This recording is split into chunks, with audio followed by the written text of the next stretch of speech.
चलिए भैया स्टार्ट करते हैं हमारे आज के टॉपिक को। हमारा आज का टॉपिक एक बहुत बेहतरीन सा, बहुत इजी सा हमारी क्लास 12 अप्लाइड मैथ्स का टॉपिक होने वाला है। जो आपके 12th अप्लाइड मैथ्स में जो कमर्शियल मैथमेटिक्स आने वाली है, जो आपकी बुक 2 बनेगी, है ना, जो आप अप्लाइड मैथ्स की बुक 2 देखोगे, उसी का एक बहुत बेहतरीन सा टॉपिक है और बहुत ईजी सा टॉपिक है। टॉपिक लेके आया हो index number and moving averages. ठीक, ये जो वीडियो है 2 पार्ट्स में होने वाली है। मेरा पार्ट 1 तुम्हारा इंडेक्स नंबर पे होने वाला है, पार्ट 1 मेरा इंडेक्स नंबर पे होने वाला है, और पार्ट 2 मेरा मूविंग एवरेजेस पे होने वाला है। ठीक, पार्ट 1 में पूरा इंडेक्स नंबर क्या होता है उससे लगभग लगभग 4 5 6 क्वेश्चन, मैं बुक में भी देखोगे 10 11 क्वेश्चन दे रखे हैं, तो मैं भी 4 5 क्वेश्चन आपके साथ डिस्कस करके जाऊंगा।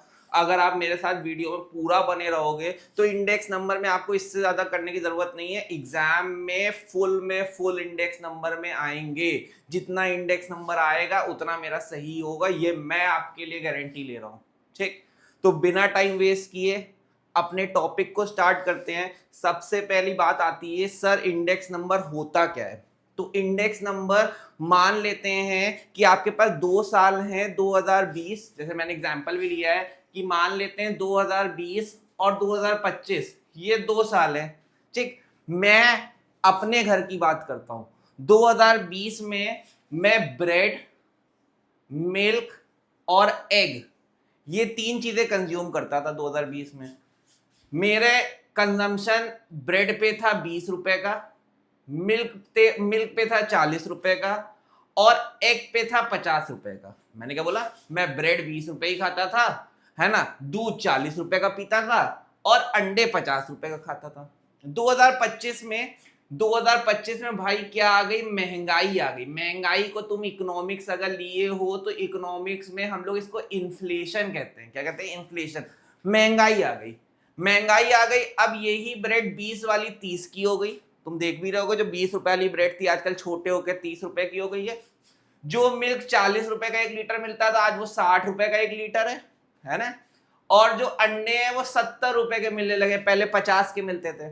ठीक, तो तुम ये कह सकते हो प्राइसेस जो हैं वो 2020 से 2025 में इंक्रीज कर गए। पर कितना इंक्रीज कर गए, कितने परसेंट महंगाई आ गई है। अगर तुमको किसी को बताना हो कितने परसेंट महंगाई आ गई है, तो आप क्या करोगे, आप वहां पे इंडेक्स नंबर का यूज करोगे। इंडेक्स नंबर क्या, इंडेक्स नंबर 2 बेस ईयर के 3 चीजों को कंपेयर करने के लिए काम करता है। एक तुम्हारे प्राइसेस को, एक क्वांटिटी को, और एक वैल्यूज को। इसीलिए हम लोग जब भी इंडेक्स नंबर अभी देखना आगे निकालेंगे तो 3 निकालेंगे, price index, quantity index, value index. Price index, ये देखो, मैंने तुमको जो एग्जांपल लिया प्राइस का, अगर मैं जानना चाहता हूं दो सालों मतलब 2020 से 2025 में क्या फर्क आया है प्राइसेस में, कितना फर्क आया है प्राइसेस में, वो इंडेक्स नंबर निकाल के दे देगा, है ना। और इसी तरह के जब हम लोग प्राइसेस को कंपेयर कर रहे हैं तो हम लोग इसमें कहते हैं प्राइस इंडेक्स। हम लोग क्या निकाल रहे हैं, प्राइस इंडेक्स।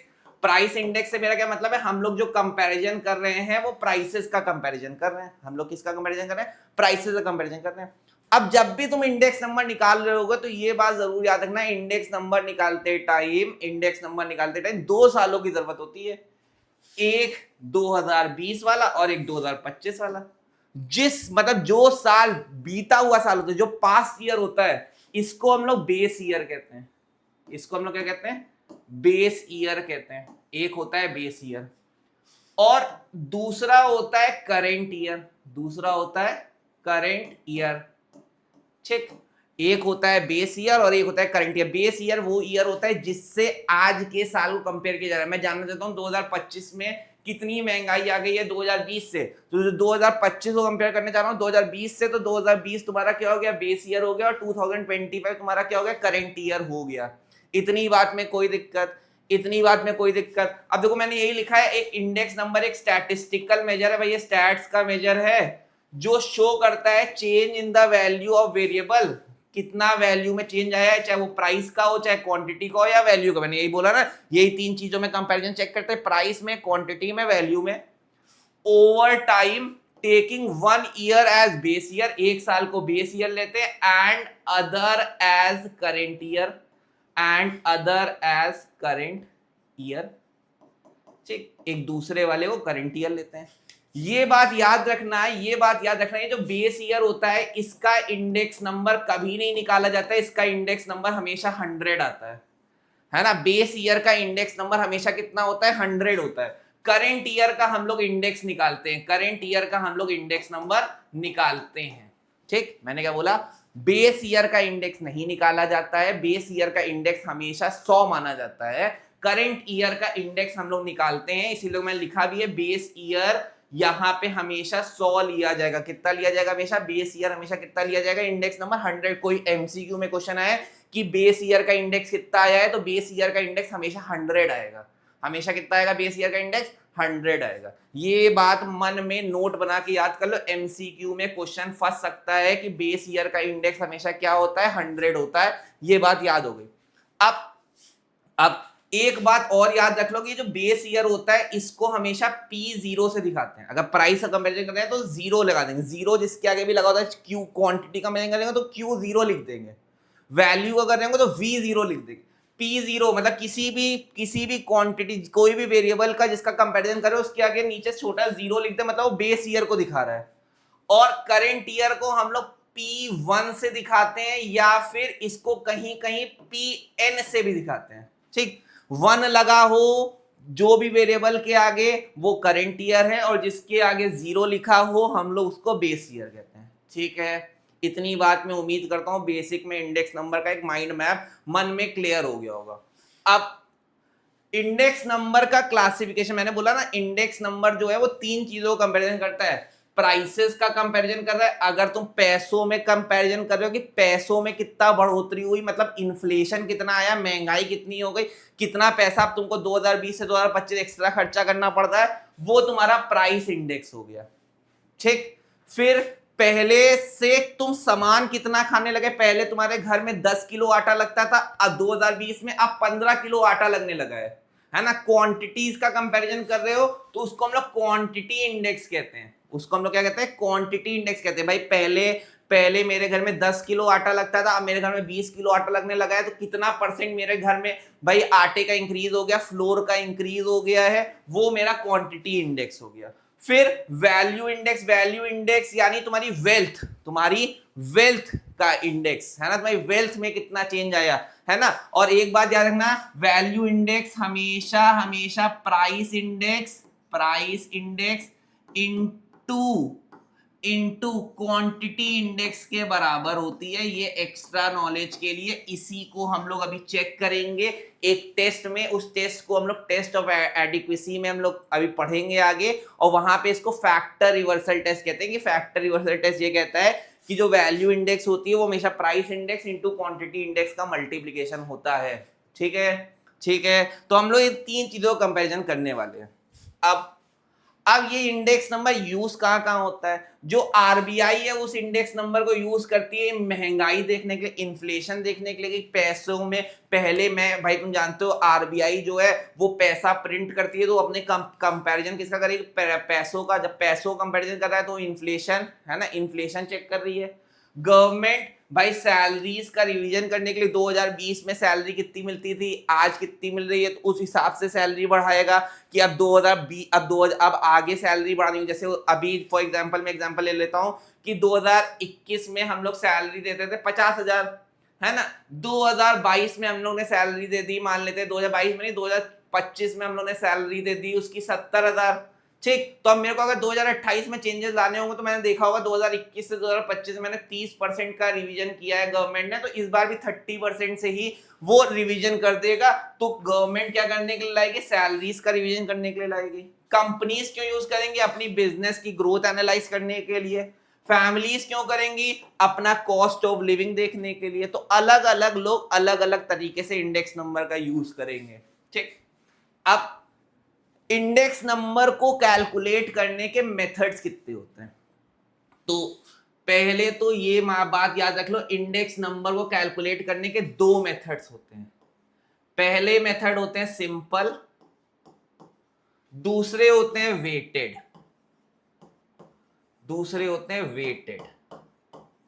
सिंपल मेथड 2 तरह के होते हैं, सिंपल एग्रीगेटिव। सिंपल एग्रीगेटिव, और दूसरे होते हैं सिंपल रिलेटिव। यहां पे भी सिंपल एग्रीगेटिव और सिंपल रिलेटिव। वेटेड भी दो तरीके के होते हैं, वेटेड एग्रीगेटिव और वेटेड रिलेटिव। ठीक, अगर किसी को अगर सिर्फ इतना याद करना हो कितने टाइप्स के फॉर्मूले तुमको पढ़ने हो, तो 4 फॉर्मूले पढ़ने हैं। पहला सिंपल एग्रीगेटिव, दूसरा सिंपल रिलेटिव, दूसरा वेटेड एग्रीगेटिव और चौथा वेटेड रिलेटिव। 4 फॉर्मूले हैं, 4 मेथड्स हैं इंडेक्स नंबर को कैलकुलेट करने के। कोई पूछे सबसे आसान मेजर कौन सा है, तो सबसे इजीएस्ट मेजर सिंपल एग्रीगेटिव है। ठीक, और सबसे आइडियल मेजर अगर कोई यूज करा जाता है, सबसे आइडियल मेजर माना जाता है वेटेड एग्रीगेटिव को, है ना। और वेटेड एग्रीगेटिव में भी फिशर्स, एक अभी हम लोग नाम पढ़ेंगे फिशर्स, है ना। फिशर्स का इंडेक्स नंबर आइडियल माना जाता है। ठीक है, फिशर्स का इंडेक्स नंबर आइडियल माना जाता है। ये तुम्हारी एक्स्ट्रा नॉलेज है, एमसीक्यू में मान लो फंस गई तो मैं आपको उसके लिए भी प्रिपेयर कर रहा हूं कि मोटा मोटा मालूम होना चाहिए कि कौन सा सबसे बेस्ट है ना, अमंग ऑल दीज। तो फिशर्स का इंडेक्स नंबर सबसे बेस्ट माना जाता है। फिशर्स का index number ideal index number किया जाता है, और सिंपल एग्रीगेटिव सबसे इजीएस्ट मेजर है। टोटल 4 इंडेक्स नंबर कैलकुलेट करने के मेथड्स हैं। ठीक है, ठीक है।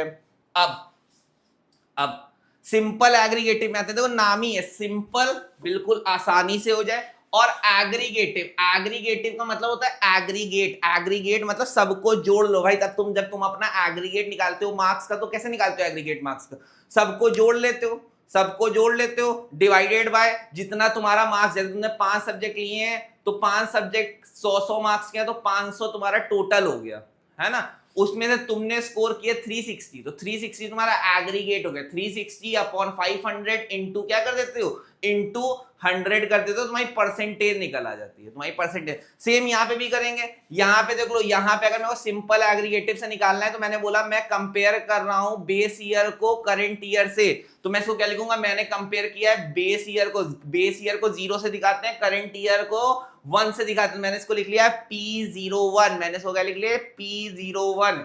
ठीक, ऐसे लिखा। इसको निकालने के लिए फॉर्मूला क्या होगा, मैंने सारे करंट ईयर के प्राइसेस जोड़ लिए, P1 यानी मैंने करंट ईयर के प्राइसेस जोड़ लिए, मैंने सारे बेस ईयर के प्राइसेस जोड़ लिए, है ना, इंटू 100 कर दिया। ये मेरा सिंपल एग्रीगेटिव निकल आया। बस सिंपल, मैंने क्या किया, prices of current year divide by prices of base year into 100 लिखेंगे कैसे, P01 करके लिखेंगे कि मैं बेस ईयर को देखते हुए करंट ईयर की वैल्यू निकाल रहा हूं P01, है ना, P01। और अगर ऐसे ही उल्टा लिख दे तो P10 निकालना है, तो हम लोग अब करंट ईयर का निकाल रहे हैं, करंट ईयर को देखते हुए बेस ईयर की कैलकुलेशन कर रहे हैं। तो इसको निकालने के लिए फॉर्मूला हो सकता है समेशन P0 ऊपर चला जाएगा, P1 नीचे आ जाएगा इंटू 100, है ना। ये भी फॉर्मूला हो सकता है। कोई बोले क्या सर उल्टा 10 लिख के कैलकुलेट नहीं कर सकते हैं, तो भाई अगर तुम्हारे क्वेश्चन में बोल रहा है कि तुमको करंट ईयर को देखते हुए बेस ईयर का इंडेक्स निकालना है, तब ये वाला फॉर्मूला लगाओगे।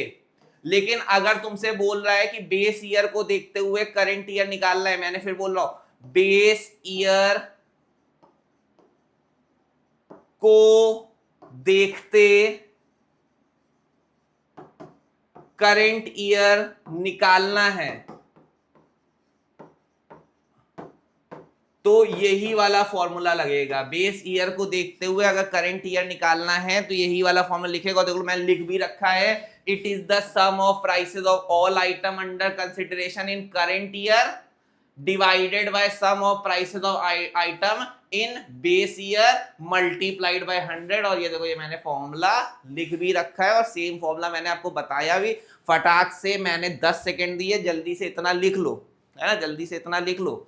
ठीक है, अब देखो मैंने तुमको इस पे क्वेश्चन दिया है, आपके बुक का ही, आपकी एक्सरसाइज का ही पहला क्वेश्चन है कि एक स्मॉल इंडस्ट्रियल कंसर्न है, वो 3 रॉ मटेरियल यूज करती है ABC एक मैन्युफैक्चरिंग प्रोसेस में। प्राइसेस दे रखे हैं रॉ मटेरियल के 2005 में 2010 में, है ना, प्राइसेस दे रखे हैं 2005 में 2010 में। तुमको 2005 को बेस ईयर मान के 2015 का इंडेक्स नंबर निकालना है यूजिंग सिंपल एग्रीगेट। बोल दिया इसने कि 2005 को बेस ईयर मान लो, 2005 को बेस ईयर मान लो और 2015 का इंडेक्स निकालो। तो बहुत आसान है, सिंपल सा। मैं इस क्वेश्चन को देख लो, फटाक से देख लिया, मैं इसको इधर ले आता हूं, है ना। मैंने आपके लिए टेबल बना के रखी है, आप फटाक से एग्जाम में क्या करोगे, ऐसे ही फटाक से टेबल बना लोगे। अब टेबल बनाने के बाद आप जल्दी से यहाँ पे समेशन करोगे P0 यानी ये मेरा बेस ईयर है भाई, पीछे क्वेश्चन में बता दिया गया ये मेरा बेस ईयर है, ये मेरा करंट ईयर है। तो बेस ईयर को मैं P0 से दिखाता हूं, तो मैंने यहाँ पे P0 का टोटल करना है, तो टोटल करता हूं तो 60 प्लस 36 प्लस 4 मैंने जोड़ा तो ये मेरा आ गया 100, ये मेरा आ गया 100। ठीक, अब मैं 2010 यानी करंट ईयर को जोड़ता हूं P1 करके, तो P1 करके जोड़ूंगा तो 57 प्लस 42 प्लस 5 कितना हो गया, 104 आ गया, 104 आ गया। अब अगर मेरे को इंडेक्स नंबर निकालना है तो कुछ नहीं बचा इंडेक्स नंबर निकालने के लिए है ना, मेरे को P01 निकालना है। मेरा फॉर्मूला हो जाएगा summation of prices of current year divided bye summation of prices of base year into 100, है ना। तो मेरा करंट ईयर का प्राइसेस आ गया 104, है ना, करंट ईयर का 104, बेस ईयर का आ गया 100 इंटू 100, ये 100 कट गया। मेरा बेस ईयर का इंडेक्स आ गया, मेरा बेस ईयर का इंडेक्स आ गया, है ना, मेरा बेस ईयर का इंडेक्स आ गया 104, मेरा P01 ये मेरा 104 आ गया। यही आपसे पूछ रहा था, यही मेरा आंसर हो गया। मतलब अगर तुम इस ईयर का इंडेक्स नंबर लिखोगे, इस ईयर का इंडेक्स नंबर लिखोगे, ये आ गया 104, ये कितना आ गया 104, ये मेरा इंडेक्स आ गया, है ना। और इस ईयर यानी जो इसको तुमने बेस ईयर माना है, मैंने हमेशा बोला है उसका इंडेक्स नंबर, अभी पीछे ही बता रहा था, उसका इंडेक्स नंबर हमेशा 100 होता है ना। बेस ईयर का इंडेक्स नंबर हमेशा 100 होता है और हम लोगों ने करंट ईयर का निकाल लिया 104। तो तुम इतना कह सकते हो इसको देख के कि यहां से यहां, है ना, मतलब 2005 से 2010 में, 2005 से 2010 में कितने परसेंट से महंगाई आ गई है, 4% की महंगाई आ गई, क्योंकि 100 से 104 4% की ग्रोथ हुई है, 4% की ग्रोथ हुई है, यानी 4% से महंगाई आई है। ये सिंपल एग्रीगेटिव है, एग्जाम के लिए सबसे इजीएस्ट मेजर है ना, सबसे इजीएस्ट मेजर है। कुछ नहीं करना है, अगर सिंपल एग्रीगेटिव से पूछ ले तो फ्री के नंबर है, इधर जोड़ा, current year divide by base year into 100 कर देना है। ठीक है, कोई दिक्कत, आसान सा मेजर, ओके। चलिए अब आगे चलते, अब आते अपने अगले मेथड पे, उसको कहते हैं सिंपल रिलेटिव। भाई सिंपल एग्रीगेटिव सबको एक साथ जोड़ लेता था, है ना, सबको एक साथ जोड़ लेता था, फिर current year divide by base year करता था, इनटू 100 करता था। लेकिन सिंपल रिलेटिव मेथड, है ना, ये सबका इंडेक्स नंबर अलग अलग निकालता है ना। जैसे ये पहले क्या करेगा, सब पहले वाली क्वांटिटी का current year divide by base year into 100 उसका इंडेक्स निकालेगा। ऐसे ही सबका जितनी भी क्वांटिटीज होगी सबका इंडेक्स निकाल लेगा, उसका टोटल कर लेगा और उसको n से डिवाइड कर देगा। मतलब अगर मैं इसका फॉर्मूला लिखूं तो ये क्या करेगा, ये पहले मान लेते हैं यहाँ पे 4 क्वांटिटीज हैं मेरे पास A B C D, तो पहले इसका इंडेक्स नंबर अलग कैलकुलेट कर लेगा, current year divided by base year into 100। ऐसे ही इसका निकाल लेगा, current year divide by base year into 100। ऐसे ही इसका निकाल लेगा, ऐसे इसका निकाल लेगा, फिर सबको जोड़ लेगा, है ना। तो यहाँ पे फॉर्मूला क्या बनेगा, P1 अपॉन P0 इंटू 100, ऐसे ही करके सबका निकाल लेगा और उसको जोड़ लेगा, यानी उसका समेशन कर लेगा, जो आए उसका टोटल डिवाइड कर देगा n से। तो मान लेते हैं इसका टोटल मान लेते हैं 500 आ गया। अब ये 500 को उठा के टोटल लोग कितने यहाँ पे 4 से डिवाइड कर देगा, जो आएगा वो सिंपल रिलेटिव मेजर बन जाएगा, वो तुम्हारा इंडेक्स नंबर बन जाएगा। ये सिंपल रिलेटिव का देखो ये फॉर्मूला हो गया, है ना। सिंपल रिलेटिव क्या करता है, ये हर इंडिविजुअल का इंडेक्स निकालता है, फिर सारे इंडेक्सेस को जोड़ देता है और उसका एवरेज निकाल देता है n से डिवाइड करके। ठीक, देखो जैसे यहाँ पे इस क्वेश्चन में तुमको 2000 construct consumer price index for 2010 का निकालना है, 2009 को बेस ईयर मानना है। ये तुम्हारा बेस ईयर हो जाएगा, ये तुम्हारा बेस ईयर हो जाएगा, ये तुम्हारा करंट ईयर हो जाएगा। पहले तो यही बात लिखना सीख लो, है ना। Using simple average of price relative, भाई प्राइस रिलेटिव का मेथड यूज करके सिंपल एवरेज वाला, है ना, तुमको फॉलोइंग डेटा को इवेल्युएट करना और निकालना है, ठीक है। तो जल्दी से क्वेश्चन को एक बार देख लो, है ना, वीडियो पॉज करके पहले आप ट्राई कर लो, है ना, फिर अब देखो मैं करता हूं। मैंने आपके लिए टेबल बना रखी है, ठीक। ये बिल्कुल टेबल है, आपको 4 क्वांटिटी दे रखी है, बटर, चीज, मिल्क, एग, है ना। ये मेरा P0 है, ये मेरा P1 है। क्योंकि P0 क्यों, क्योंकि ये बेस ईयर है। P1 क्यों है, क्योंकि ये करंट ईयर है, ठीक। अब मैंने यहाँ पे सबका इंडेक्स नंबर निकाल लिया, P1 अपॉन P0 इंटू 100 करके। जैसे तुम इसका निकालोगे तो 21 अपॉन 20 इंटू 100, तो इसको निकालोगे तो 21 जा 25 जा, है ना। इसको सॉल्व करोगे 5 1 जा 5, 5 2 जा 10, 105 आ गया। सेम इसका निकालोगे तो इसका कितना आ जाएगा, इसका निकालोगे, इसका आ जाएगा 12 अपॉन 16 इंटू 100, है ना। सॉल्व करते हैं, अगर मैं सॉल्व करता हूं तो कैलकुलेटर अलाउड है आपको भी, तो 12 डिवाइडेड बाय 16 इंटू 100 मैंने किया तो मेरा ये 75 आ गया, ठीक। सेम यहाँ पे 3 डिवाइडेड बाय 3 इंटू 100 करूंगा तो ये मेरा 100 ही आ जाएगा। सेम यहाँ पे 2.80 डिवाइडेड बाय 2.80 इंटू 100 करूंगा तो ये भी मेरा 100 ही आ जाएगा, ये भी मेरा 100 आ जाएगा, क्योंकि ये कट गया, ये कट गया, है ना, तो 100 आ गया। अब मैंने जोड़ लिया तो 105 प्लस 75 प्लस 200, भाई 100 प्लस, तो मेरा इसको जोड़ के, यानी मेरा summation of P1 upon P0 into 100, ये पूरा इसको निकाल के इसका टोटल मेरा आ गया 380। मैंने इसको जोड़ लिया तो मेरा 380 आ गया। इतनी बात में कोई दिक्कत। अब अगर मैं इसी फॉर्मूले पे आ जाऊं, इसी वाले फॉर्मूले में आ जाऊं, तो मेरा ये चीज आ गया है, ये चीज मेरा P01 के लिए ऊपर वाला आ गया है 380, ऊपर वाला ये मेरा पूरा तुमने देखा, निकाला मैंने, ये मेरा 380 आ गया है। अब इस 380 को कितने लोग हैं, 1 2 3 4 लोग हैं, तो 4 से डिवाइड कर देंगे।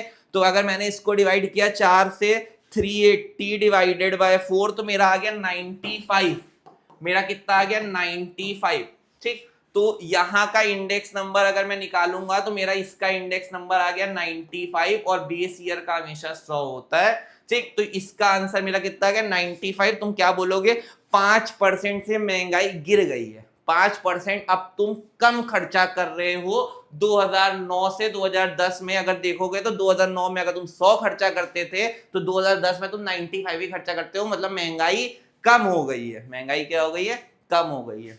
कोई दिक्कत, दोनों मेथड सिंपल के समझ में आए, है ना। बहुत इजी से मेथड है, कोई बहुत रॉकेट साइंस नहीं है, बिल्कुल इजी से, बिल्कुल फ्री के मार्क्स वाला वो है। अब अपने अगले उस पे आते हैं, है ना, अपने अगले उस पे आते हैं। अब अगला मेथड आता है, इसको कहते हैं weighted aggregative method. Weighted aggregative methods, है ना, वेटेड एग्रीगेटिव मेथड ऐसे मेथड्स हैं जो एक वेट प्रोवाइड करते हैं। जो क्या प्रोवाइड करते हैं, वेट प्रोवाइड करते हैं। वेट प्रोवाइड करते हैं, जैसे अगर मैं प्राइस इंडेक्स निकाल रहा हूं, अभी तक मैं जितनी भी कैलकुलेशन कर रहा था वो प्राइस की कर रहा था, है ना। अगर मैं प्राइस इंडेक्स निकाल रहा हूं तो प्राइस इंडेक्स में जो वो वेट मानेंगे, जो वेट होगा वो क्वांटिटी को मानेंगे। हमेशा किसको वेट मानेंगे, क्वांटिटी को। और अगर वो क्वांटिटी इंडेक्स निकाल रहे हैं, तो ये बात याद रखिएगा, वो वेट मानेंगे प्राइस को। मैंने एक सिंपल सी बात बोली कि अगर वो क्या कर रहे हैं, अगर वो प्राइस इंडेक्स निकाल रहे हैं तो वेट क्वांटिटी को मानेंगे, और क्वांटिटी इंडेक्स निकाल रहे हैं तो वेट किसको मानेंगे, प्राइस को मानेंगे, ठीक। ये दो बातें याद रखना। अभी इसका मतलब भी समझाऊंगा। अगर तुम प्राइसेस का कंपैरिजन कर रहे हो, प्राइस इंडेक्स निकाल रहे हो, तो तुम वेट हमेशा क्वांटिटी को मानोगे, है ना। और अगर तुम क्वांटिटी इंडेक्स निकाल रहे हो तो तुम प्राइस को वेट मानोगे। उल्टा चलेगा, प्राइस तो वेट क्वांटिटी, क्वांटिटी इंडेक्स तो वेट प्राइस, ठीक। अब अब अब वेटेड एग्रीगेटिव मेथड होते तो बहुत सारे हैं, पर आपके कोर्स में सिर्फ 3 हैं। पहला मेथड आता है वेटेड एग्रीगेटिव में, उसको कहते हैं Laspeyres index number. Laspeyres index number. दूसरा आता है, उसको हम लोग कहते हैं पैस्चेज इंडेक्स नंबर।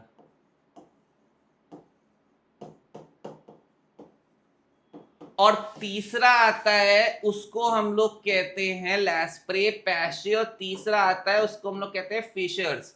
इसके अलावा भी बहुत सारे होते हैं, जैसे अभी आप बहुत से बच्चे सीए में आएंगे, या वो बैचलर्स या मास्टर्स करेंगे इकोनॉमिक्स में, है ना। जब वो आगे बढ़ेंगे तो वहां पे पूरा एक स्टैट्स एक ब्रांच आती है, स्टैटिस्टिक्स आती है, तो वहां पे इंडेक्स नंबर चैप्टर आता है। तो आप देखोगे वहां पे और भी बहुत सारे इंडेक्स नंबर है वेटेड में, जैसे मार्शल एजवर्थ है, बाउले है, डॉबरिश है, केलीज इंडेक्स नंबर है, बहुत सारे हैं। लेकिन हमारे कोर्स में अभी के लिए सिर्फ 3 ही हैं, है ना। 12th के लिए पहले तो हमको 12th ही अच्छा करना है, फिर उसके बाद हम लोग आगे का सोचेंगे, है ना। और उसके लिए भी मैं आपके पास बैठा हूं, आप मेरे को कभी भी किसी भी चीज के लिए फोन कर सकते हैं, जिसको या मेरे को मैसेज कर सकते हैं पर्सनली। जिसके पास मेरा नंबर नहीं है वो लिख सकता है 8090955373। आपको कोई भी दिक्कत होती है मैं आपके लिए हूं। इवन अगर आप मेरे साथ लाइव पढ़ना चाहते हो, लाइव क्लासेस करना चाहते हो, तो आप इस पे जाके हमारा पैक खरीद सकते हो। इस नंबर पे आप कांटेक्ट कर सकते हो मेरे से, मैं आपको आपका पैक बता दूंगा, आप पैक खरीद सकते हो, है ना। हम लोग 1-to-1 डिस्कशन में भी चीजें डिस्कस कर सकते हैं। ठीक है, ठीक है। चलिए, वो मेन मुद्दा नहीं है हमारा। अभी मेन मुद्दा है कि ये वेटेड एग्रीगेटिव 3 भाई हैं, ये तीनों दोस्त हैं, है ना। तीनों बहुत भयंकर दोस्त हैं, लैस्प्रे, पैस्चे और फिशर्स। एक दिन लैस्प्रे बैठा था और वो कंपेयर कर रहा था। उसने बोला ये सिंपल एग्रीगेटिव और सिंपल रिलेटिव मेथड जो है वो आइडियल मेथड नहीं माने जाते, वो अच्छे मेथड नहीं है ना। उसमें कमी है ना, उनमें कमी है। अब वो कमी के बारे में बात नहीं करेंगे क्या कमी है, लेकिन उनमें कमियां थी, है ना। उन कमियों को दूर करने के लिए लैस्प्रे ने सोचा कि हम लोग जब भी इंडेक्स नंबर निकाल रहे हैं तो हमको वेट प्रोवाइड करना चाहिए, हमको वेट प्रोवाइड करना चाहिए। ठीक, तो उसने एक आइडिया लगाया। उसने बोला मेरा नाम एल से शुरू होता है। मेरा नाम किससे शुरू होता है? एल से। एल, ये इंसान भी एल है ना। अब जो तुम समझ रहे हो वो वाला एल नहीं, है ना।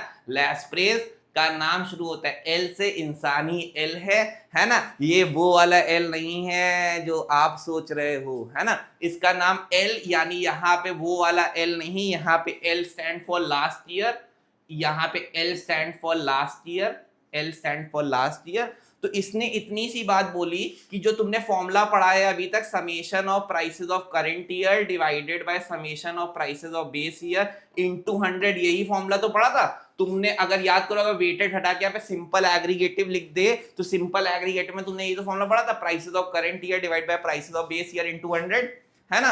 अब वेटेड में क्या होगा? वेटेड में बस इतनी सी बात होगी, वेटेड में बस इतनी सी बात होगी कि तुमको एक वेट देना पड़ेगा। अगर मैं प्राइस का कंपैरिजन, जैसे मैं यहाँ पे निकाल रहा था प्राइस इंडेक्स यानी P01, तो मैं यहाँ पे प्राइसेस कंपैरिजन कर रहा था। जब मैं प्राइसेस का कंपैरिजन कर रहा था तो मैंने अभी आपसे बोला कि प्राइस इंडेक्स निकाल लो तो वेट हमेशा क्वांटिटी को दोगे। तो वेट हमेशा क्वांटिटी को देने का मतलब ये है, वेट हमेशा क्वांटिटी को देने का मतलब है, यहाँ पे मैंने क्वांटिटी से मल्टीप्लाई कर दिया।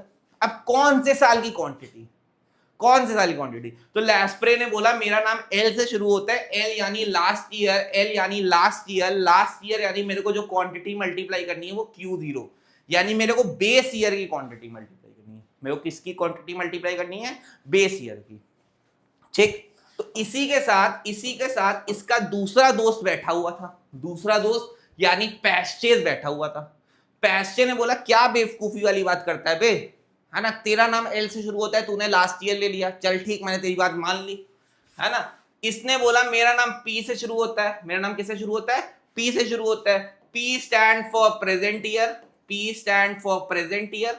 तो इसने बोला कि भाई तूने फॉर्मूला पढ़ा है P1 P0 इंटू 100, भाई वेट देना है, भाई वेट देना है। क्वांटिटी को, तो ले मैंने भी क्वांटिटी वेट दे दिया। बात रखते हुए तेरा नाम एल से शुरू होता था, तो तूने क्वांटिटी ली लास्ट ईयर की, मैं क्वांटिटी ले लूंगा करंट ईयर की, क्योंकि मेरा नाम जो होता है वो पी से शुरू होता है। P stand for present year, present year यानी क्वांटिटी हम लोग ले लेंगे किसकी, क्वांटिटी हम लोग ले लेंगे प्रेजेंट ईयर की। ये मेरा हो गया, ये मेरा हो गया परचेज का इंडेक्स नंबर P01। ठीक, इन दोनों में चालू हो गई मारपीट। उसने बोला नहीं मेरा सही है, लास्ट ईयर लेके। पैशन ने बोला नहीं मेरा सही है ना, दोनों अपनी जगह सही है भाई। उसका नाम एल से शुरू हो रहा था लास्ट ईयर, मेरा नाम पी से शुरू हो रहा है प्रेजेंट ईयर। किसकी बात काटे, मारपीट, दे थप्पड़ दे थप्पड़ दे थप्पड़ चालू हो गए दो दोस्तों में, है ना। थप्पड़ थप्पड़ गाली गलौज सब चालू हो गया, पूरा मोहल्ला इकट्ठा हो गया, सब देखने निकल पड़े।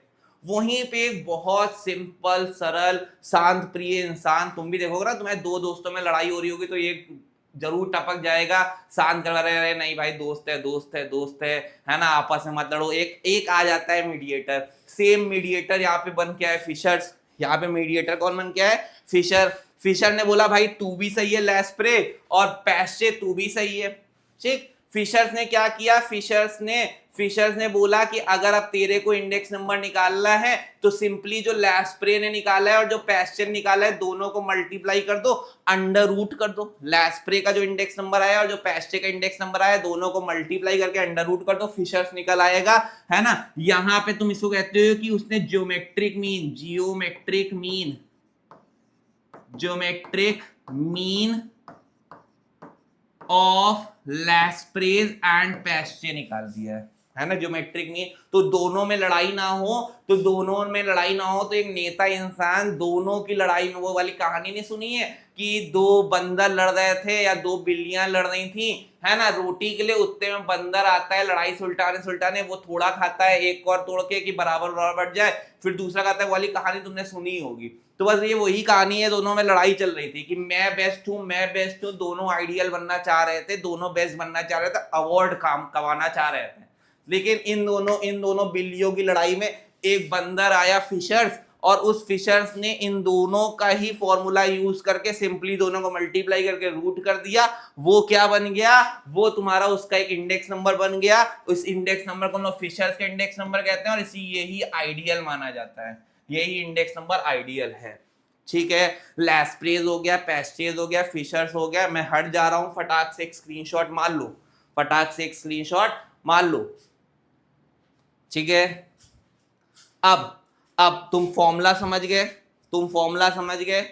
अब ये देखो, ये मैंने आपकी बुक से ही क्वेश्चन उठाया है, अप्लाइड मैथमेटिक्स की क्वेश्चन नंबर 7। बहुत बेहतरीन क्वेश्चन है, मेरे को लगता है ऐसा क्वेश्चन एग्जाम में आ सकता है 4 नंबर में या 5 नंबर में, जिस हिसाब से भी आपका पेपर पैटर्न में क्वेश्चन आएगा। 3 से 4 नंबर में क्वेश्चन आना चाहिए कि 1 नंबर का लैस्प्रे, 1 नंबर का पैस्चेज, 1 नंबर का तुम्हारा क्या कहते हैं, फिशर्स। अब इसमें 2000 और 2008 की चीजें दे रखी हैं, प्राइसेस दे रखी हैं, 2000 और 2008 की क्वांटिटीज दे रखी हैं। आपको लैस्प्रेज इंडेक्स नंबर निकालना है, पैस्चेज निकालना है और फिशर्स निकालना है। ठीक, 2000 वाली जो चीजें हैं वो तुम्हारी बेस ईयर है, तो इसको मैंने P0 लिख लिया, इसको मैंने P1 लिख लिया, इसको मैंने Q0 लिख लिया, इसको मैंने Q1 लिख लिया, है ना। अगर तुम सिर्फ यहाँ पे मार्किंग करो तो तुम मार्किंग हिसाब से देख सकते हो, एक P0 हो गया, एक P1 हो गया, है ना, एक तुम्हारा Q0 हो गया, Q1 हो गया। प्राइसेस और क्वांटिटीज दे रखी हैं 2000 2008 की। 2000 वाला बेस ईयर है, 2008 वाला करंट ईयर है। सेम यहाँ पे भी सेम। ठीक, क्वांटिटीज करंट बेस ईयर की, करंट ईयर की। अब अगर मैं लैस्प्रेज के हिसाब से जाता हूं, सबसे पहले लैस्प्रेज इंडेक्स नंबर निकालता हूं। तो मैंने पीछे बताया लैस्प्रेज निकालने के सबसे पहले तुमको निकालना पड़ेगा P1 Q0। सबसे पहले तुमको निकालना पड़ेगा P1 और Q0। तो मैंने यहाँ पे कॉलम बना रखा है, यहाँ पे मैं अपना एक कॉलम बना लेता हूँ लैस्प्रेज निकालने के लिए। P1 मल्टीप्लाई करना है और Q0 मल्टीप्लाई करना है। चलो, P1 और Q0, देखो मेरा ये P1 है, P1 मेरा 35 और Q0 मेरा 6। तो एक एक करके मल्टीप्लाई करते हैं। 35 इंटू 6 मैंने मल्टीप्लाई किया, मेरा आ गया 210। तो मेरा पहला टोटल यहाँ का आ गया 210। फिर दूसरा मल्टीप्लाई करेंगे 18 इंटू 7, देख लो 18 इंटू 7 मैंने किया तो 126, मैंने यहां लिख लिया 126। ठीक, फिर 15 इंटू 10 किया, ये आ गया 150। भाई मैंने, मेरे पास जगह कम होती है, इसीलिए मैं क्वेश्चन बार बार नोट करूंगा, बहुत लंबी वीडियो हो जाएगी, इसलिए मैंने क्वेश्चन आपको दिखाता जा रहा हूं और ये सोल्यूशन करता जा रहा हूं, ठीक। फिर 30 इंटू 12, 12 3 जा 36 होता है, 12 3 जा 36 और 0 लगा दिया, 360 हो गया, ठीक। और लास्ट 33 इंटू 8, भाई मैंने किया 33 इंटू 8, मेरा आ गया 264, मेरा आ गया 264। जोड़ लिया जल्दी से, 264 प्लस 360 प्लस प्लस 150 प्लस 126, हाँ 126, फिर मेरा 210, मैंने इसको जोड़ लिया, सॉरी गलत जुड़ गया, 210, 126 प्लस 150 प्लस 360 प्लस 264, मेरा जुड़ गया। तो मेरा ये जुड़ के आ गया 1110, इसको मैंने कह दिया समेशन P1Q0, ये मेरा आ गया 1110, ये मेरा जुड़ के आ गया। फिर मेरे को लैस्प्रेज निकालने के लिए दूसरी चीज जो चाहिए होती है वो चाहिए होती है P0 Q0, तो मैं अगला कॉलम यहाँ पे बना लेता हूँ, अगला कॉलम यहाँ पे बना लेता हूँ P0 और Q0 का मल्टीप्लीकेशन का। तो देखो P0 ढूंढते हैं, मेरा P0 ये है और Q0 तो मेरे को ये था ही, तो यहाँ पे एक एक करके मल्टीप्लाई करेंगे, 38 और 6, भाई देखो 38 इंटू 6 मैंने किया, मेरा आ गया 228, मेरा आ गया 228। फिर 12 और ये 7, 12 7 जा 84, यहां पे आ गया 84। फिर 10 और ये 10 कितना हो गया 100, 10 और 10 होता है 100।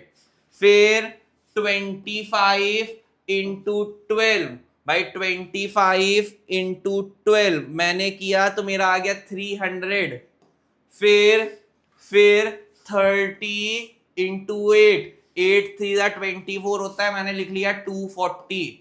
भाई जोड़ते हैं 300 प्लस 240 प्लस 100 प्लस 84 प्लस 228, ये मेरा आ गया 952, ये मेरा 952 आ गया। इसको मैंने लिख लिया समेशन P0 Q0। अब इतना अगर तुमने निकाल लिया तो अब तुम लैस्प्रेज निकाल सकते हो, यहीं पे लैस्प्रेज निकालते हैं। मेरा P1 Q1 आ गया 1110 डिवाइडेड बाय मेरा P0 Q0 आ गया, मेरा P0 Q0 आ गया 952, यहाँ पे मैंने 952 इंटू 100 है ना, इंटू 100, तो अगर मैंने किया इतना तो 1110 डिवाइडेड बाय 952 इंटू 100, तो मेरा आ रहा है, ये मेरा आ गया 116.59, ये मेरा आ गया पहले पार्ट का आंसर मेरे लैस्प्रेस का, है ना, मेरे पहले पार्ट का आंसर आ गया लैस्प्रेस का। उम्मीद करता हूं किसी को दिक्कत नहीं, अगर तुम लैस्प्रेस समझ गए तो अब पैस्चेज भी निकाल ही सकते हो। अब पैस्चेज निकालने के लिए तुमको चाहिए होता है P1 Q1, तो मैंने यहाँ पे एक नया कॉलम बना लूंगा P1 Q1, और दूसरी चीज जो चाहिए होती है वो मेरे को चाहिए होती है P0 Q1, ठीक। आओ चलो इसको भी फटाफट निकाल लेते हैं। मेरा ये P1 है और ये मेरा Q1 है, मल्टीप्लाई करते हैं तो 35 और 7, Q1 35 और 7 मल्टीप्लाई होगा तो 35 इंटू 7 मेरा होता है 245, लिख दिया यहाँ पे फटाक से 245। फिर 18 इंटू 10 मेरा होता है 180, लिख दिया जल्दी से। फिर 15 इंटू इधर भी 15, तो 15 इंटू 15 होता है 225, लिख दिया फटाक से, ठीक। फिर 30 और ये 16, तो 30 इंटू 16 लिखा, मेरा आ गया 480, मेरा आ गया 480, यहाँ पे लिख लिया 480। फिर 33 और ये 10 मल्टीप्लाई कर लिया, मेरा आ गया 330, है ना, ये 330 है ना।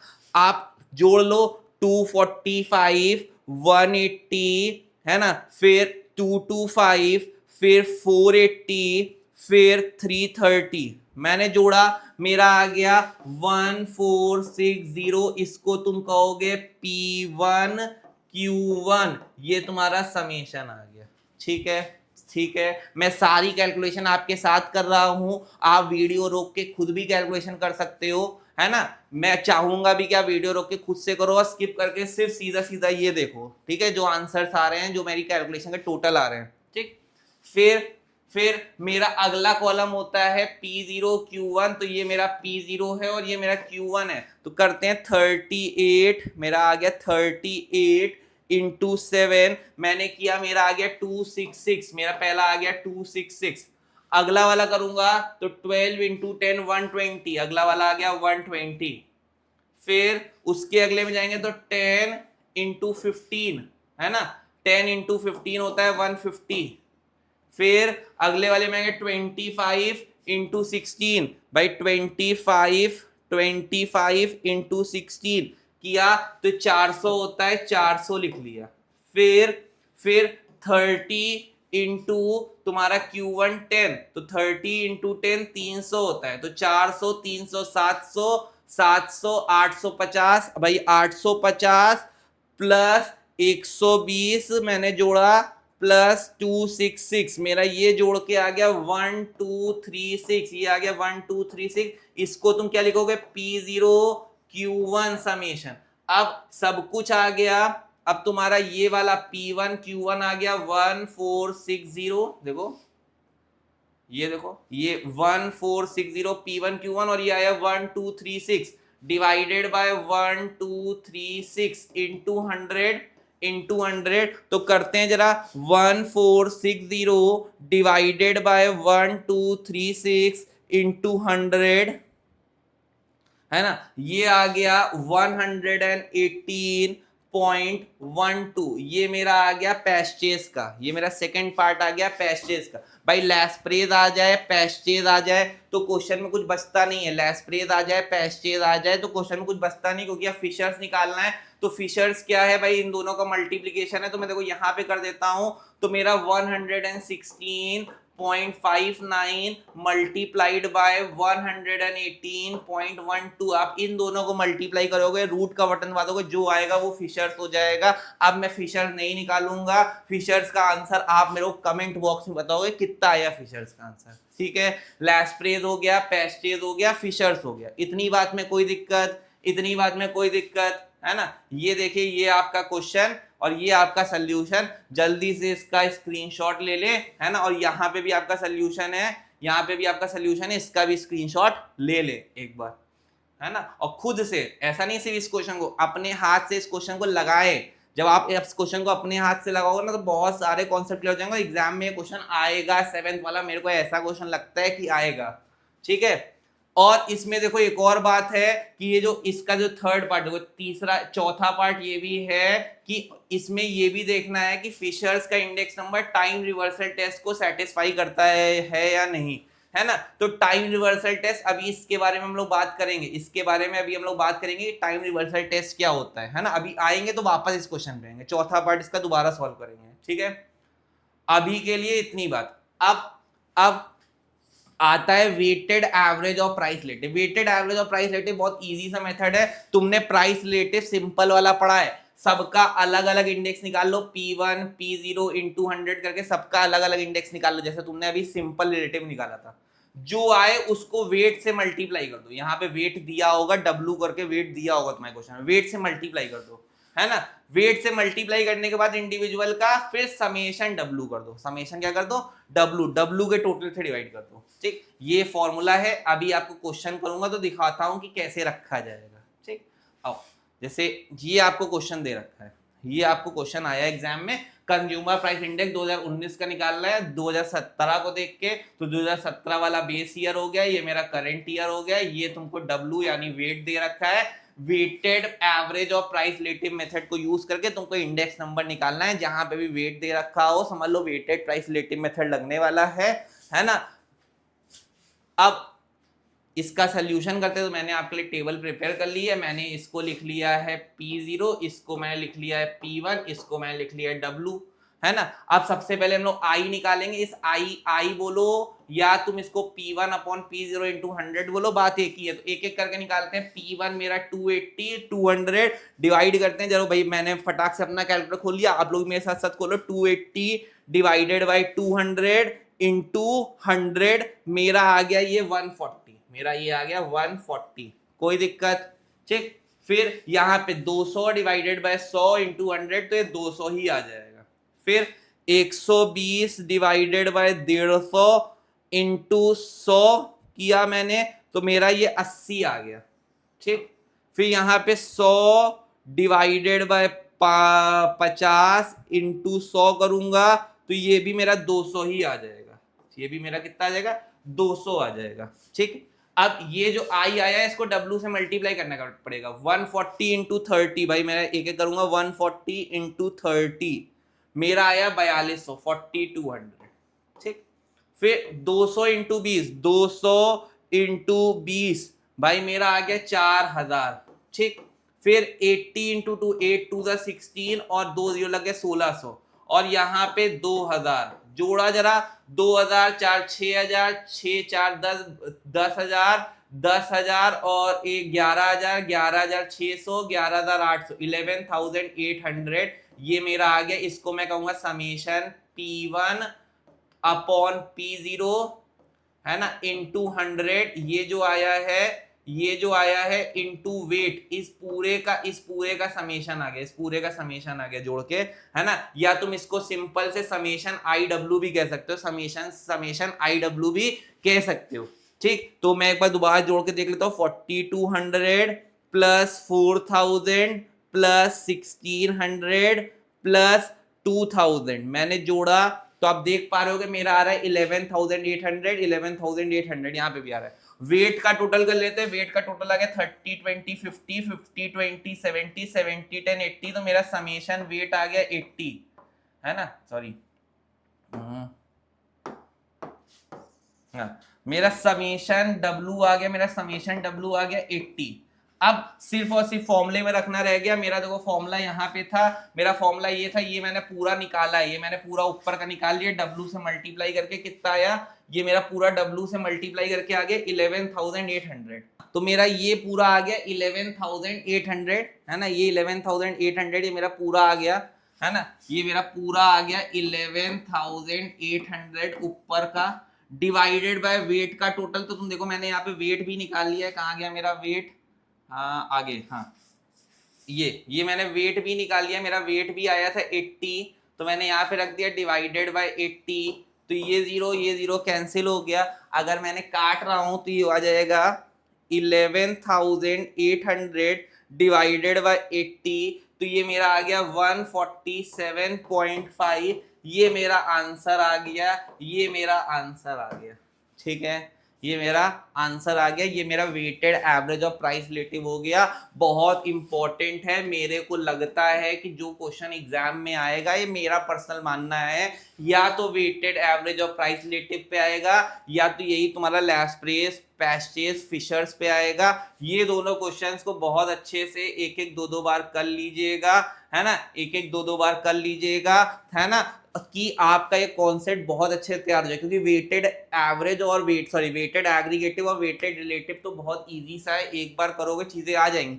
लेकिन यहाँ पे आप कैलकुलेशन में हो सकता है एग्जाम में गलती करो, फ्री के नंबर है, सिर्फ फॉर्मूला याद हो तो तुम फटाक से करा सकते हो, लेकिन अब इसमें भी एग्जाम में गलती होने का सिर्फ एक ही तरीका है कि आपने प्रैक्टिस नहीं किया। तो मैंने देखो सारे मेथड्स पे एक एक क्वेश्चन करवा दिया है। अब आपके बुक में लगभग आपके प्रैक्टिस के लिए भी एक ही एक क्वेश्चन बाकी होगा। लगभग मैंने 5 क्वेश्चन यहाँ कर दिए हैं, 5-6 ही क्वेश्चन आपकी बुक में बचे भी होंगे। मैं आपको देख के बता देता हूँ, है ना, ये आपका ये वाली आप बुक यूज कर रहे होगे अप्लाइड मैथमेटिक्स की। इस अप्लाइड मैथमेटिक्स की किताब में आपके टोटल 12 क्वेश्चन है, आप देख पा रहे होगे टोटल 12 क्वेश्चन है, जिसमें मैंने आपको क्वेश्चन नंबर 1 करवा दिया है, क्वेश्चन नंबर 1 करवा दिया है, फिर मैंने आपको क्वेश्चन नंबर 1 करवा दिया था, फिर मैंने आपको कौन सा क्वेश्चन करवाया, 1 करवाया है, 5 करवाया है, 7th वाला करवा दिया है और 9th वाला करवा दिया है ना, 1 5 7 9 करवा दिया है। अब आप चाहो, अगर आप मेरी तरफ से होमवर्क भी मानो, तो आप क्वेश्चन नंबर 11 कर लेना, एक होमवर्क में क्वेश्चन नंबर 11 कर लेना, 12 कर लेना, 11 12 कर लेना, 10th वाला कर लेना,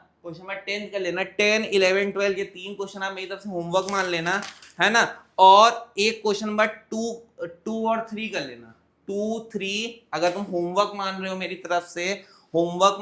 तरफ से, तो होमवर्क में तुम ये कर सकते हो, तुम अपने मॉड्यूल से क्वेश्चन नंबर 2 3 11 12 और 12 और क्वेश्चन नंबर 10। ये होमवर्क में अब तुम ट्राई कर लेना, 2 4 5 5 क्वेश्चन ये मेरी तरफ से, अगर आप मॉड्यूल फॉलो कर रहे हो, इस बुक को देख रहे हो, आपके पास है तो आप फॉलो कर सकते हो। और अगर किसी के पास बुक नहीं है, इवन वो मेरे क्वेश्चन लगाना चाहता है, सर ये बुक लग चुकी है, किसी की बुक लग गई हो और उसके बाद भी अगर वो क्वेश्चन लगाना चाह रहा हो तो मेरे साथ, मेरे से जुड़ सकता है ना, मेरे से जुड़ सकता है। मैंने अभी पीछे भी अपना नंबर दिया 8090955373, है ना, 73, है ना, ये मैंने एक नंबर है, इस नंबर पे आप मेरे से कांटेक्ट कर सकते हो। मैंने क्रैश कोर्स बैच मतलब स्टार्ट किया है, जिसमें मैं पूरा 3 महीने में, है ना, 3 महीने में पूरा बोर्ड्स के लिए, अप्लाइड मैथ्स के लिए तैयार कर रहा हूँ, है ना। इसका प्राइस जानने के लिए, है ना, बहुत रीजनेबल से प्राइस रखा है ना, और मेरे नोट्स परचेज करने के लिए, है ना, एग्जाम के लिए शॉर्ट नोट होने वाले हैं, है ना, वो परचेज करने के लिए भी आप मेरे से इस नंबर पे जुड़ सकते हैं। ठीक है, ठीक है। अब ये तो हो गए सारे मेथड्स, ये हो गए सोल्यूशन। अब एक लास्ट बात बाकी है, तुम्हारे इंडेक्स नंबर में टेस्ट ऑफ एडिक्वेसी क्या होता है। मैंने बोला ना, इंडेक्स नंबर में फिशर्स आइडियल इंडेक्स नंबर माना गया है, उसको टेस्ट करने के लिए कुछ टेस्ट दिए गए हैं, है ना, सारे मेथड चेक करने के लिए। सबसे पहला टेस्ट आता है यूनिट टेस्ट, सबसे पहला टेस्ट आता है यूनिट टेस्ट। मैं सिर्फ ऊपर ऊपर समझा देता हूँ क्योंकि ये आपके कोर्स में डिटेल नहीं है। जब आप हायर लेवल की स्टडीज करोगे, जैसे मैंने बोला ना, आप सीए का पेपर देते हो, सीए फाउंडेशन, आप बैचलर्स इन इकोनॉमिक्स या मास्टर्स इन इकोनॉमिक्स करते हो, है ना, या फिर इवन और कोई कोर्स करते हो जहाँ पे स्टैटिस्टिक्स आती है, इवन आपके बीकॉम के पेपर में भी आती है, बीबीए में भी आती है, तो वहां पे इंडेक्स नंबर चैप्टर में आप डिटेल में पढ़ोगे। लेकिन मैं आपको मोटा मोटा समझा देता हूँ, जो आपको एग्जाम पॉइंट ऑफ व्यू के लिए 12th के लिए मालूम होना चाहिए। सबसे पहली बात तो होती है यूनिट टेस्ट। यूनिट टेस्ट ये चेक करता है कि आपने जो भी इंडेक्स नंबर निकाले हैं, क्या वो यूनिट फ्री हैं या यूनिट डिपेंडेंट, लास्ट में उसकी यूनिट लगेगी किलोग्राम या फिर नहीं लगेगी, वो यूनिट फ्री है या यूनिट डिपेंडेंट है। बस ये यूनिट टेस्ट ये चेक करता है। Time reversal test, time reversal test ये चेक करता है कि अभी जो तुमने P01 निकाला था, अब इसी का उल्टा कर दो P10, तो दोनों का मल्टीप्लीकेशन 1 के बराबर होगा, दोनों एक दूसरे के उल्टे होंगे, है ना। अगर मैं इसको एग्जांपल से लेके बताऊं टाइम रिवर्सल टेस्ट को, मैं स्कूल से घर जाता हूं, है ना, स्कूल से घर जाता हूं और घर से वापस स्कूल आ जाता हूं, है ना, स्कूल से घर गया, घर से वापस स्कूल आ गया, है ना। इसमें क्या चेंज हुआ? कुछ नहीं चेंज हुआ, है ना। तुम एक बार यहां से ए से बी गए, बी से ए आए, तो अब तुमसे कोई पूछेगा क्या चेंज हुआ, तुम बोलोगे नहीं अभी भी मैं ए पे खड़ा हूं। तो सेम यहाँ पे भी है, सेम यहाँ पे भी। अभी तुमने P01 मतलब अभी तक जो तुम निकाल रहे थे, अभी तक तुम जैसे तुमने अभी तो हर जगह तुमने निकाला है P01, अब तुम उल्टा निकालना चालू कर दो। P10 मैंने निकालना ही बताया था, P10 का क्या फॉर्मूला हो जाएगा P10 निकालने का, तुम्हारा P0 ऊपर चला जाएगा, P1 नीचे आ जाएगा, इंटू 100, है ना, इंटू 100। यही अगर इसी फॉर्मूले को लिखता हूं, into W upon summation W, यहां समेशन नहीं आएगा, है ना, ये होल का समेशन, है ना, ये आएगा, है ना। और ऐसे आप निकालोगे तो जो इसका आंसर आ रहा है 147.5, तो इसका आंसर आ रहा होगा 1/147.5 जो तुम सॉल्व करोगे। दोनों कट जाएगा और 1 आंसर आ जाएगा, दोनों कट जाएगा और 1 आंसर आ जाएगा। यही टाइम रिवर्सल टेस्ट कहता है, यही आपका टाइम रिवर्सल टेस्ट है। बस ये कंडीशन याद रखना टाइम रिवर्सल टेस्ट की, कि P01 और P10 का मल्टीप्लीकेशन, P01 और P10 का मल्टीप्लीकेशन हमेशा 1 के बराबर होता है। ये वाली कंडीशन याद रखना, है ना। टाइम रिवर्सल टेस्ट तुमसे एग्जाम में बस यही पूछेगा टाइम रिवर्सल टेस्ट की कंडीशन क्या है, तो P01 निकालो और P10 निकालो, दोनों को मल्टीप्लाई करो, 1 के बराबर आएगा। आ रहा है तो टाइम रिवर्सल टेस्ट सेटिस्फाई हो रहा है। फिर फैक्टर रिवर्सल टेस्ट ये कहता है, फैक्टर रिवर्सल टेस्ट मैंने पीछे ही बताया था आपको, पहली स्लाइड में बताया था फैक्टर रिवर्सल टेस्ट। कहां बताया था मैंने फैक्टर रिवर्सल टेस्ट? यहां पे देखिए, मैंने आपको यहाँ पे बताया था, मैंने आपसे बोला था जो वैल्यू इंडेक्स होती है वो price index into quantity index का मल्टीप्लिकेशन होता है, और इसी को हम लोग फैक्टर रिवर्सल टेस्ट में चेक करते हैं, फैक्टर रिवर्सल टेस्ट में चेक करते हैं। यही मैंने आपको बताया था वहां पे, मैंने बोला था कि अभी हम लोग आगे देखेंगे फैक्टर रिवर्सल टेस्ट क्या होता है, कि जो आपने प्राइस इंडेक्स निकाला होगा एक ही क्वेश्चन का, जो आपने क्वांटिटी इंडेक्स निकाला होगा वही आपके वैल्यू इंडेक्स के बराबर हो जाएगा, वही आपके वैल्यू इंडेक्स के बराबर हो जाएगा। यही देखो लिखा भी है, P01 और Q01 हमेशा किसके बराबर हो जाएगा? V01 के। यही आपका फैक्टर रिवर्सल टेस्ट है। सिर्फ आपको कंडीशन याद रखनी है और कुछ भी नहीं याद रखना है, ठीक। सर्कुलर टेस्ट, ये आप में बस सर्कुलर टेस्ट नाम याद रखो, ये आपके कोर्स में नहीं है, है ना, बस आपको ये 3 याद होने चाहिए। Unit test, time universal test, factor. Unit test क्या चेक करता है कि यूनिट सेम आनी, यूनिट है कि नहीं है, ठीक। टाइम यूनिवर्सल टेस्ट ये देखता है कि अभी तुम बेस ईयर कंपैरिजन अगर कर रहे हो करंट ईयर से, अब उल्टा कर दो करंट ईयर का बेस ईयर से, तो दोनों का आंसर जो आएगा एक दूसरे के रेसिप्रोकल आएगा या दोनों का मल्टीप्लिकेशन 1 के बराबर आ जाएगा। फैक्टर रिवर्सल टेस्ट ये कहता है कि प्राइस इंडेक्स और क्वांटिटी इंडेक्स का मल्टीप्लिकेशन हमेशा किसके बराबर होना चाहिए, वैल्यू इंडेक्स के बराबर होना चाहिए। बहुत इंपॉर्टेंट, ये 3 टेस्ट याद कर लो, और टोटल 4 टेस्ट होते हैं, चारों के नाम याद कर लो, ठीक। और फिशर, और तो तुम्हारा फिशर्स है वो इस टेस्ट को भी सेटिस्फाई करता है और इस टेस्ट को भी सेटिस्फाई करता है। मतलब फिशर्स का जो index number ideal index number बोला जाता है ना, वो फैक्टर रिवर्सल टेस्ट भी सेटिस्फाई करता है और टाइम रिवर्सल टेस्ट भी सेटिस्फाई करता है।